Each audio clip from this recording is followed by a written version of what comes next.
வேண்டாம் வேண்டாம் புதுமை வேண்டாம் வேண்டாமே, செல்வோம் செல்வோம் பழமை நோக்கி செல்வோமே.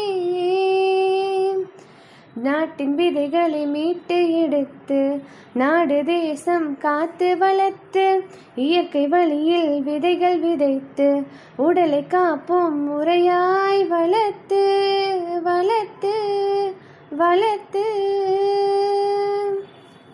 காலை விடிய